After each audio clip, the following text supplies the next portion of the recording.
The wind on Darroch 7 wasn't made of air. It was made of static and ash, a dry hiss like the sigh of something ancient and metal scraping its teeth across the ridges of a dying moon. Thalexa adjusted the seal on her helmet and squinted through the shimmering visor. Even with filtration, the stench of scorched alloy and ozone bled through the cracks. Battlefields always had a way of leaving their scent on your bones, especially when the bones weren't all yours. She stepped over the shattered frame of a Terran crawler, the insignia half melted but still readable. 5th Mechanized Vanguard.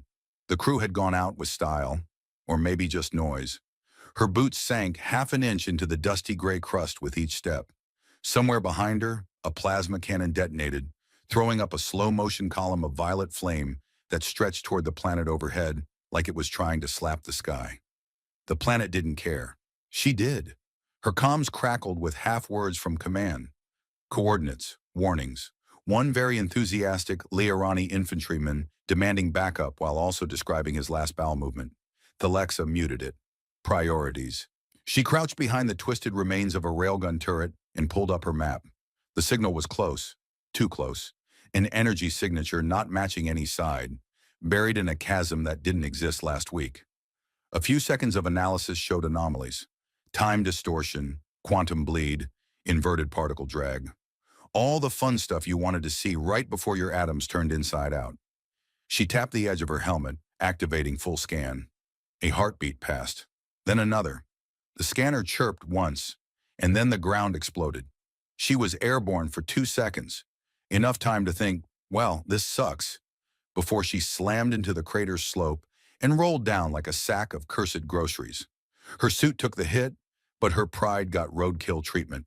She groaned and checked her limbs. Everything intact, except maybe her will to live. That was hanging on by dental floss. Movement. A shadow moved across her visor. Her fingers reached instinctively for the sidearm holstered at her thigh. But the shadow was already on her, a blur of black and gray metal, boots thudding, body pivoting with unnatural grace. A human, Terran soldier. He knelt beside her without speaking, armored gloves checking her vitals like he actually cared. Thalexa raised a brow behind her visor. That was new. Most Terrans didn't do tenderness on moons filled with corpses. Then he reached up and unclasped his helmet. Thalexa's breath caught. Time didn't stop, but her brain tried very hard to file an emergency request. The man who removed the helmet looked exactly like Jalen Marr. Not just similar, identical. The same crooked nose from an old hoverboard accident, the same stupid scar above his brow from when he tried to impress her by sword-fighting a security drone with a mop handle. The same eyes, too, mirthful, but with that haunted quality people got when they'd seen too much and slept too little. She screamed, loudly, in 2 different dialects, then pushed him back with a sharp shove and drew her weapon. The barrel stopped inches from his forehead. "You died years ago," she shouted. He blinked. "Hi. You died," she repeated because clearly he hadn't gotten the memo. "I mean, sort of," he said, holding his hands up. "There was an explosion, and I kinda took a nap for 5 years in a top-secret government fridge. You know how it is." She stared at him, mouth slightly open, trying to formulate a proper sentence. What came out instead was, "You smell like burnt noodles." Jalen looked down at himself. "Yeah, well, hard to keep fresh when the enemy's using time bombs and my laundry schedule's in a different timeline." Thalexa almost laughed. Almost. Her hands still shook. He was real. He looked real. But she'd seen him die. There'd been a memorial, a funeral. She'd thrown a chair at a diplomat's head when they refused to lower the Terran flag to half-mast. That had consequences. "You can't be here," she muttered. "I know. Believe me, I've been telling myself that for 3 days." 3 days? That's how long I've been alive. Again. Or re-alive. Not sure of the terminology. The scientists didn't exactly give me a pamphlet when I woke up. Scientists? Long story. Want the short version or the dramatic one? "I swear to the moons, Jalen, if you give me another dramatic monologue, I will shoot you." He held up a finger. "Counterpoint. If you shoot me and I'm a clone, you're fine. If I'm the real me, you'll feel terrible." She paused. That is a deeply manipulative argument. He grinned. But effective? She rolled her eyes and finally lowered the weapon. Fine. You get 10 minutes to explain. Great. Let's start with, I'm probably not a ghost, definitely not a hallucination, and only maybe a government science project that broke physics. Oh, only maybe, huh? Hey, I'm being optimistic. Okay, Jalen said, backing up a step. That seems totally fine, and not at all like a visual representation of an impending temporal apocalypse. It's a projection, Thalexa murmured, the folds leaking memories, echoes of what could be, or already is. You're really good at making horrible things sound poetic. Years of practice. Want to scan it? Absolutely not. But I'm going to anyway. He pulled out his scanner and immediately regretted it.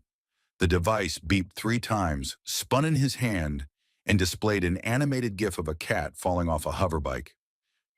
I think it's having a crisis, he muttered. Thalexa crouched and examined the ground beneath the fold. Fractal patterns scorched into the dust.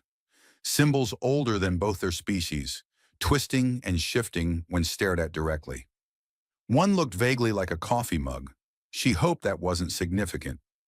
I think this place is a node, she said finally, a junction point for causality loops. If we're not careful, we could anchor ourselves to the wrong timeline. Jalen blinked. You mean we could get stuck in the past? Or the future? Or worse? He considered that. Stuck in a loop of middle school? Don't joke about that. He shuddered. You're right. That was a dark time. They stepped away from the fold as it pulsed again, the image now showing a room full of Terran scientists frantically typing at holographic terminals, all of them turning in sync to look directly at the observer. Jalen held up his hand. Okay, that's enough weird for today. Let's take a break before the moon starts speaking Latin. Thalexa tapped her comms. Base, this is Echo 3. We've confirmed the presence of a Class 7 fold. Requesting data analysis. Priority level 00 Alpha static answered. Then a garbled voice. Echo 3. Time bleed. Evacuation. Anomaly increasing. She cut the channel. We're on our own. Great. Just like old times. Last time we were on our own, you nearly married a hologram. She was really convincing. She was also a refrigerator. Jalen held up a finger. With personality. They moved back toward the ridge, retracing their steps carefully. Every few meters, Jalen dropped a beacon. Each one flickered uncertainly before stabilizing. As they reached the halfway point, his scanner chirped again. We've got movement, east quadrant. 2 life signs, not us. Could be scavengers. Could be time ghosts. Stop saying time ghosts. That's not a real thing. He looked at the scanner again. Tell that to the thing phasing in and out of existence 20 meters from here. Thalexa's rifle was in her hands before he finished the sentence. She toggled the scope and peered into the dust. A shimmer, then a figure, then 2. Both Terran suits but moving wrong, lagging, twitching, like film skipping in an old projector. She lowered the rifle slowly. Jalen, those are us. He leaned over. Then his eyebrows tried to flee his forehead. Well, that's not emotionally destabilizing at all. The second pair of them stood frozen in a loop, Thalexa aiming her rifle, Jalen shouting something, the scene rewinding and replaying every 15 seconds. They're echoes, she said. Possible futures, or possible pasts. Wait, he said, eyes narrowing. Watch their movements. She did, and frowned. They're responding to us. The other Jalen looked up suddenly, straight at them, and mouthed, help us. Real Jalen turned to real Thalexa. Okay, how much time do we have before all of this collapses into a singularity made of paradox and sarcasm? I give it 6 hours. 7 if we don't touch anything dumb. He reached for the fold behind him. She grabbed his arm. Let me rephrase, she said. Don't touch anything dumb. But what if the dumb thing is me? That's always been true, and you've made it this far. He smiled. Glad to see your faith in me remains as ironic as ever. Their other selves faded. The fold pulsed again. I think we're running out of time, he said. You just said we had 6 hours. I was being optimistic, which again is a warning sign. The sky above them cracked, visibly cracked, as if something behind reality was trying to push through. Jalen checked his scanner one last time and saw the wombat. Nope, he said, backing away. I was right. There is a wombat, and it has a plasma cannon. Telexa didn't look. I am not validating that hallucination. Then it's going to be a very short timeline, because I think the cannon's charging. Jalen and Thalexa sprinted down the ridge with the grace and coordination of two people who were excellent at running and terrible at agreeing which direction was away. Behind them, the fold screamed. Not metaphorically, it actually screamed. A low, bone-rattling sound like a star collapsing while trying to sing opera. Echoes of timelines they hadn't lived yet chased after them, flickering in and out like a bad slideshow made by a chronically indecisive god. She muttered something in Liorani that translated loosely to foolish meat brain with a death wish, and gestured toward the nearest cover. Jalen followed, his boots crunching softly behind her. So what have I missed? He asked. Besides, you know, my own funeral and an interstellar war. Not much, she said dryly. Peace fell apart, 3 planetary governments collapsed, the Liorani ambassador married a fungus, and I joined a special ops unit out of sheer spite. Wait, the ambassador married a fungus? It's a long story. You'd love it. Involves spores and bad wine. They ducked under a broken pipe that occasionally sparked with residual plasma. Jalen winced as one sizzled past his shoulder. Still got that magnetic luck, he said. I've got questions, she said, ignoring the pipe entirely. So many questions. I've got some answers, mostly educated guesses, and a lot of vague flashbacks involving a glowing woman and a chessboard. Chessboard? Yeah, I think the Terrans have been experimenting with time. Thalexa stopped walking. Wait, you're serious? As a heart attack in 0G, which would be painless technically. Look at you, still ruining metaphors. She smirked. It was barely there, but Jalen saw it. Something shifted in her expression. Not trust, not yet, but curiosity. And in war, curiosity could be the first step to surviving together. Above them, the sky cracked again, just slightly. A ripple, like glass under pressure. Neither of them noticed, not yet. Thalexa paced behind the half-collapsed outpost wall, her boots clicking against cracked composite flooring. Every time she turned, Jalen was there, sitting cross-legged on an overturned ammunition crate, chewing on a nutrient bar like it was gourmet cuisine and not 50% glue. His armor was scratched to oblivion, his hair stuck up like he'd been electrocuted mid-sneeze, and he watched her with that same maddening grin he used to wear whenever he was about to make a terrible decision. She stopped mid-step. You're telling me they built a chronospatial reactor on Darok 7 without telling anyone? During a ceasefire, he nodded cheerfully. Yup, and to be fair, they did tell someone, just not anyone who might say no. That reactor detonated 3 years ago. He pointed at himself. Guess who was at Ground Zero? Please don't say it like it's a game show. I was the prize. Congratulations. You've won existential confusion and potential memory erosion. She pinched the bridge of her nose, resisting the urge to headbutt a bulkhead. That doesn't explain how you're alive. I think I got caught in the fold. He leaned forward, elbows on knees. Like, you know how a sock disappears in the dryer and then reappears weeks later under your bed with no explanation? That analogy is disturbing on multiple levels. Exactly. Time hiccuped. I hiccuped with it. She folded her arms. So what? They just found you last week, dusted you off, and dropped you back in the field like nothing happened? Not exactly. They kept me under observation, poked me with scanners, asked a lot of questions. Then they found the energy signature again. Here, same pattern as the one that hit me. And they thought, let's send the guy who already died from it to investigate? Very ethical. They said I had temporal resilience. She blinked. Is that real? I think it means they ran out of volunteers. A tremor shook the wall behind them. Dust rained down. Far in the distance, something massive roared. A sound like tectonic plates being dragged across glass. Thalexa didn't flinch. Jalen leaned sideways to peek out a gap. On a scale of 1 to run screaming, how bad was that? About a 7, she muttered. Unless the ground opens up and starts singing opera, in which case it's a solid 12. He made a thoughtful noise. Wouldn't be the weirdest mission I've had. You once tried to negotiate with a sentient vending machine. It was hoarding the squad's chocolate rations. That was diplomacy. She gave him a sideways glance, lips twitching. You bribed it with power cores. And it gave us back the chocolate. Win-win. The ground shook again, but this time the tremor came with a distant blue flash, pulsing from the chasm's direction.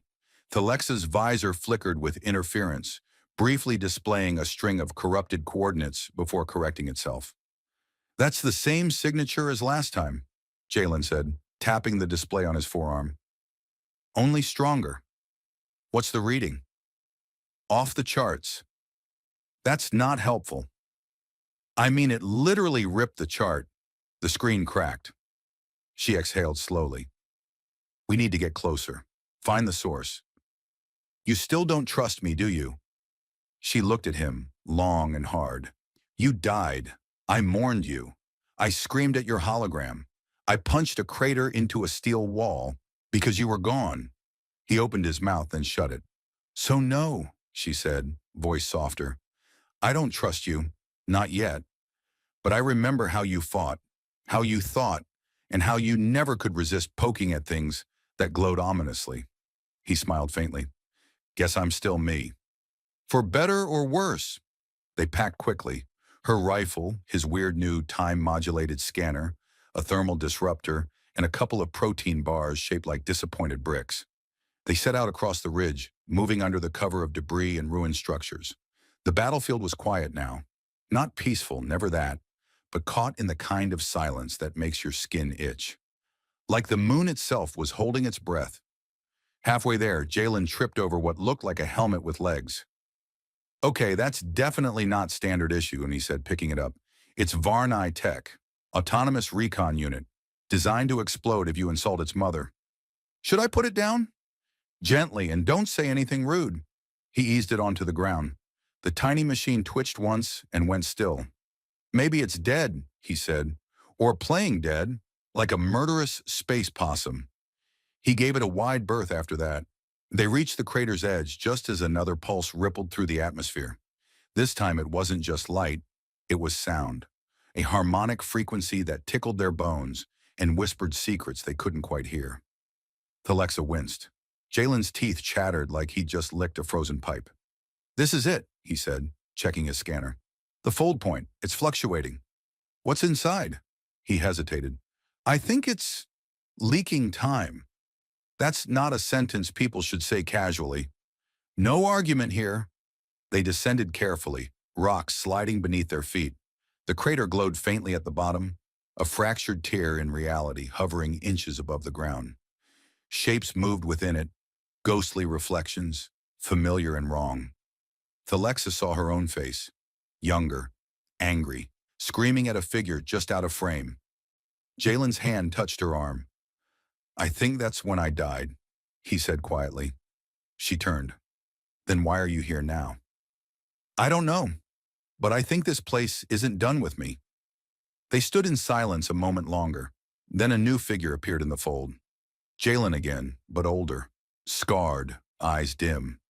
He looked directly at them and smiled. Jalen stared at his older self, the smile mirrored on both faces, but weighed down with two completely different sets of baggage. The one in the fold looked like he hadn't slept since time itself started unraveling. His beard was patchy. That offended Jalen more than the scars.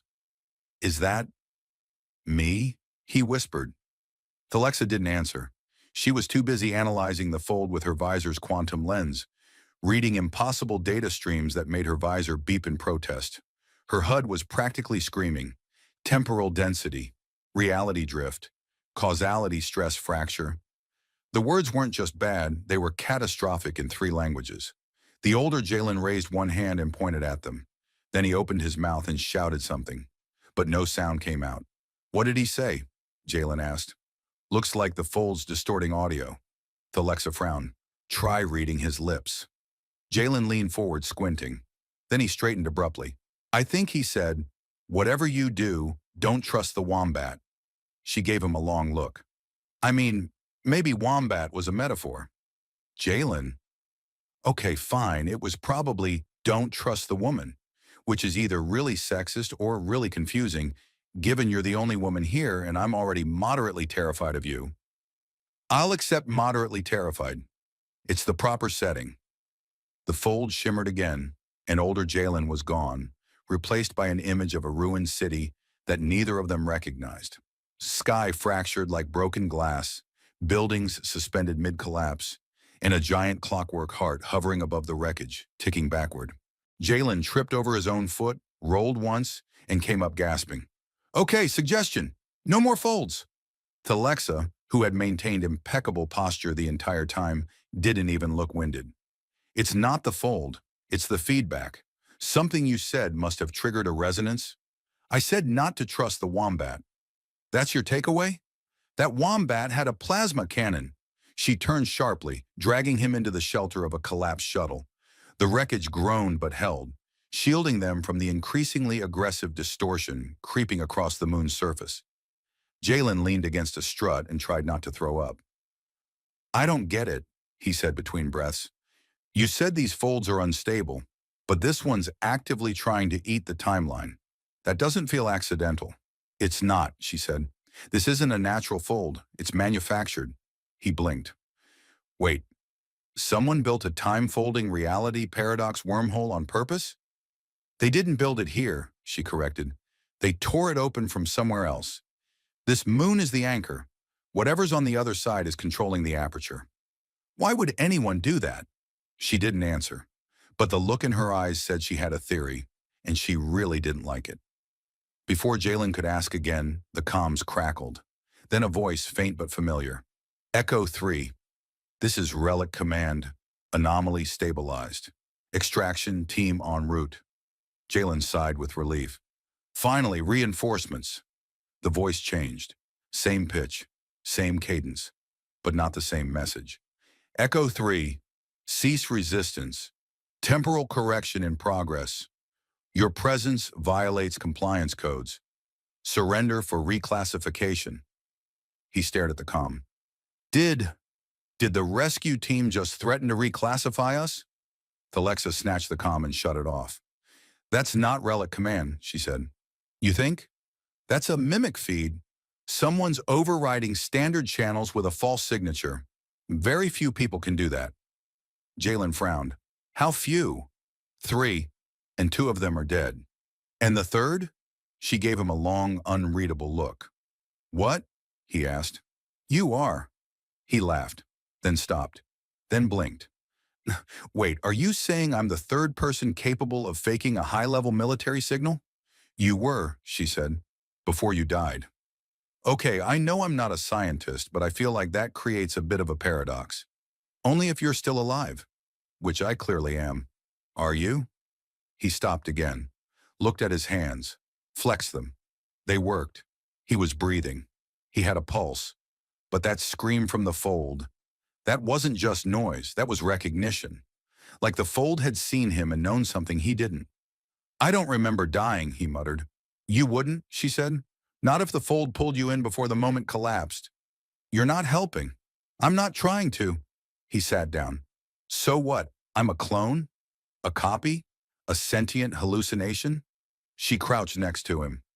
You're you. At least I think you are. But someone else thinks otherwise. Someone who wants to erase this version of you to restore the correct timeline. And they sent a wombat with a plasma cannon? That part remains unexplained. A sudden vibration rippled through the ground. The wreckage shifted. They froze. Then a voice, this one real, raw, and utterly panicked, crackled in on a new channel. Echo 3, this is MedTech Kara from the Hawthorne. We've picked up an incoming time pulse. It's fracturing your zone. You have less than 20 minutes before containment fails. You have to get out of there. Alexa tapped her comm. Acknowledged. Is extraction viable? There was a long pause. Number sorry. The pulse is expanding exponentially. We can't punch through, but we're detecting something strange. There's another Jalen on the edge of the pulse. Not your Jalen, an older one, embedded in the fold itself. Jalen stood. Alexa stood with him. He looked down at the scanner. The same signal. The same signature. His older self, standing at the edge of impossible space, waiting, or watching, or trying to warn them. "Guess I've got to go meet myself," he said. "Hope I brought snacks." "I'll come with you," she said. "No," he replied. "You stay here. If the fold collapses, I don't want you caught in it. And if it doesn't, then I'll come back with answers." He started walking. She didn't argue. The fold shimmered in the distance, growing with every breath. The sky above it churned. Reality bent. And the other Jalen stepped out. Not aged, not decayed, refined. As if years had carved him into something sharper. His armor was the same. His eyes were not. "You made it," the older Jalen said. "You expected me?" "I remember this part." The younger one frowned. "Are you really me?" "I was." "Then why all this? Why the folds, the chaos, the creepy wombat?" The older Jalen laughed, a sound that had nothing to do with joy. "Because we broke time," he said, "trying to save her." The younger Jalen turned. To Alexa, still waiting, still watching. "What do you mean, save her? She's alive." "For now," said the older Jalen, "but not in the original thread. You remember the moon's collapse?" "Barely. It was chaos. She vanished. Wait. You jumped into the fold to save her. Got caught. Fractured. I've been trying to reset the moment ever since." "But if I'm here now, that means—" "That you're the echo," the older one said quietly. "The anomaly. The one the system wants to erase." "Erase? To fix the damage, the loop has to close. Only one of us can remain."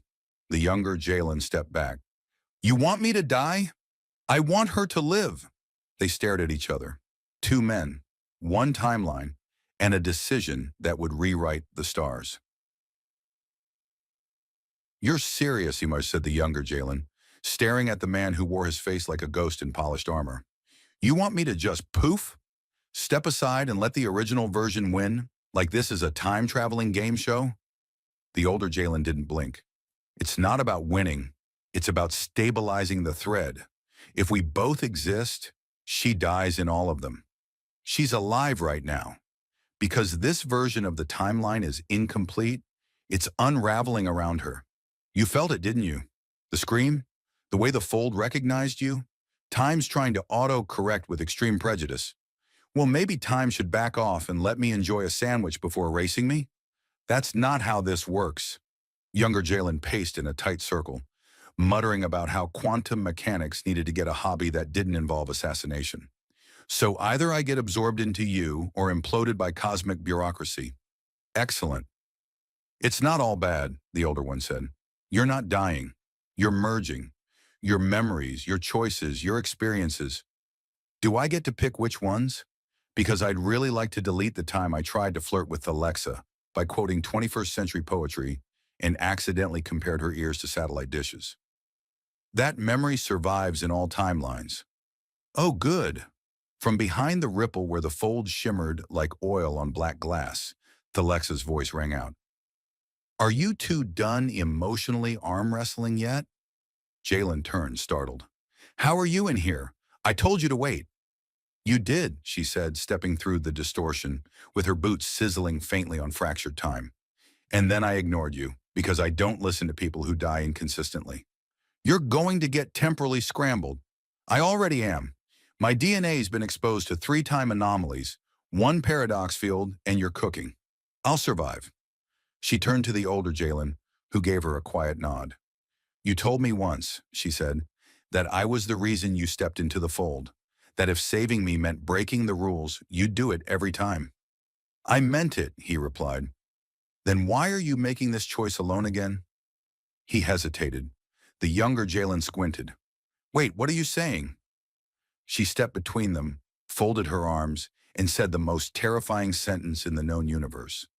"We're all going to talk about our feelings now." The silence that followed was the kind you could butter and serve on toast. Finally, she said, "You both keep trying to save me. But neither of you asked if I needed saving. I chose to step into that fold. I chose to stay on this moon. You don't fix time by removing people like errors in code. You fix it by owning your choices." The older Jalen rubbed his temples. You don't understand what's at stake. No, you don't understand that this obsession with protecting me keeps breaking everything. The moon, the fold, the stupid quantum wombat. You're still blaming me for the wombat? It had your combat protocols. The younger Jalen laughed, half choked on it, then looked at his older self. She's right. Again. She usually is, said the elder version with a sigh. So let's stop trying to override each other, the younger said. What if instead of one of us disappearing, we synchronize? You mean a full neural merge? With a feedback filter. I keep my identity, you keep yours, but we share what we've learned. We become one continuous Jalen with a split point awareness, like Google Docs, but with trauma. The older Jalen frowned. That's extremely dangerous. So is this conversation, Thalexa muttered. Do it already. The fold's collapsing faster than a bad government. They nodded. Both Jalens stepped toward the event horizon. Time crackled. Moments jittered. One final moment passed where they looked at each other, eyes mirrored across a war of choices. Then the merge began. It was not a quiet process. Thoughts collided and fused. Regrets traded places. Laughter echoed in reverse. There was a moment where both of them remembered kissing Thalexa for the first time, at completely different times, on completely different planets, during completely different arguments. And then, just like that, there was one Jalen. Still him. But more. He stumbled forward, blinked hard, and smiled crookedly. Okay, I'm gonna need like 3 weeks of naps and a therapist who specializes in temporal identity crises. Thalexa caught him before he fell. You're back. I'm better. Around them, the fold sighed. Yes, sighed. Like a deeply overworked librarian finally satisfied with how the story ended. The shimmer faded. Time stopped twitching. The sky above the moon reassembled itself into one coherent, moon-colored shape. The quantum wombat retreated into non-existence with a disgruntled snort. Jalen looked around. No tremors, no paradox pulses, no alternate versions of himself lurking in the shadows with accusatory glares and suspicious goatees. Did we win? He asked. Thalexa tapped her scanner. Stabilization at 99.9%. The rest will decay naturally. And me, she tilted her head. You're a hybrid consciousness anchored to a corrected temporal stream. So, probably don't touch any more folds for a while. Deal. I'm folding free forever. They sat on a rock that wasn't vibrating and stared at the quiet stars. For once, they just sat. After a long while, Jalen nudged her. So, about that poetry thing. No. I had a really good metaphor about your ears. No. I mean, it ends with a compliment about star maps. She threw a rock at him. He dodged, barely, and grinned. Later, the Hawthorne descended. MedTech Kara hugged them both and handed Jalen a post-temporal diagnostic kit, a cup of coffee, and a ticket for unsanctioned metaphysical activity. He framed the ticket. As they left the moon, Jalen looked back one last time, not just to say goodbye, but to remember that sometimes the greatest miracle isn't that you survive time. It's that you learn something from it.